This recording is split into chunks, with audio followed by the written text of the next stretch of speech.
Assalamualaikum dan salam sejahtera. Selamat datang ke channel Surah Bidah. Bersama aku Kai. Macam biasa, aku akan cerita pasal bola sepak tempatan. Akhirnya, kita dapat juga menyaksikan aksi Harimau Malaya di stadium keramat kita, Stadium Bukit Jalil. Dah lama dah kita tak tengok Malaysia main dekat Stadium Bukit Jalil ni. 920 hari tanpa bola sepak Malaysia di Stadium Bukit Jalil. Sebenarnya mula-mula FAM plan nak buat friendly Malaysia bertemu dengan Myanmar, tapi last minute tukar plan buat friendly dengan Brunei.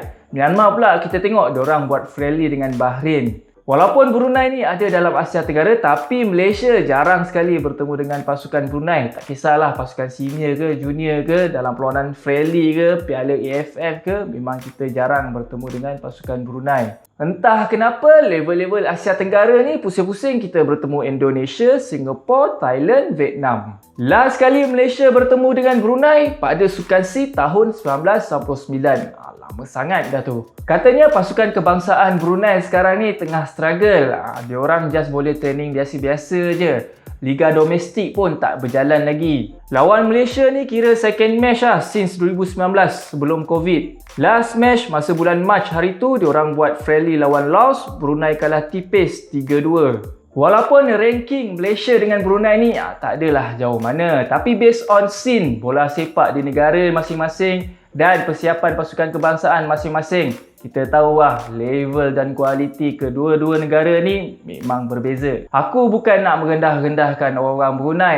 Korang sendiri-sendiri faham lah kan. Dan sudah tentu objektif kedua-dua pasukan kebangsaan dalam match ni adalah berbeza. Untuk Brunei, diorang just nak main kompetitif match je. Diorang pun tak boleh nak turunkan ayam tambatan diorang, Faik Jeffrey Bolkiah. Katanya kena Covid. So ini peluang kepada player-player Brunei yang lain untuk tunjukkan kemampuan diorang. Untung-untung dapat offer kontrak daripada kelab-kelab Malaysia untuk mengisi slot Asia Tenggara. Itu pun kalau player-player Brunei ni nak datang kerja dekat Malaysia Sebabnya kalau compare duit Malaysia dengan Brunei, duit Malaysia ni kecil. Objektif pasukan kebangsaan Malaysia pula, katanya Kim Panggon nak bereksperimen.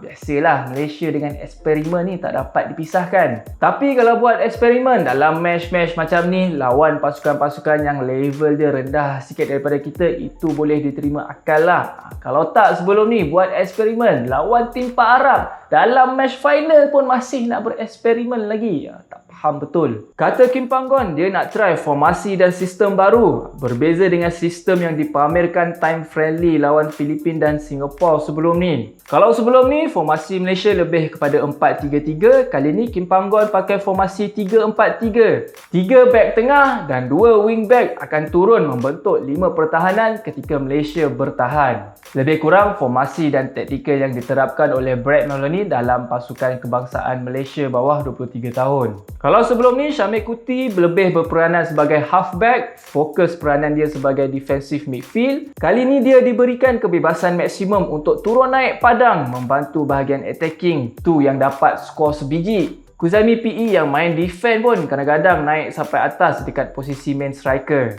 Itu antara yang aku nampak dan aku pasti banyak lagi perubahan taktikal dan peranan individu yang telah diterapkan Kim Panggon dalam match ni. So dengan kepelbagaian taktikal ni, kita takkan nampak Malaysia main gameplay yang sama, taktikal yang sama je sampai bila-bila. So selepas ni Malaysia akan ada plan A, plan B bergantung dengan kualiti pasukan lawan. Which is bagus untuk pasukan kita supaya pasukan lawan tak boleh predict taktikal apa, gameplay apa yang Malaysia nak main. Dan of course, bila lawan tim macam Brunei ni, inilah masa yang tepat untuk Kim Panggon try beberapa player yang dia nak try. Termasuklah Abang Pola. Okey lah tu, main 45 minit, berjaya hasilkan 1 assist dan skor 1 gol walaupun penalti. Malaysia menang dengan keputusan 4-0, kemenangan yang memang dijangka. Tapi kalau nak cakap Malaysia main baik, aku rasa belum lagi kot. Gameplay Malaysia still tak smooth. Bila sampai dekat attacking third, Malaysia macam hilang harah tuju.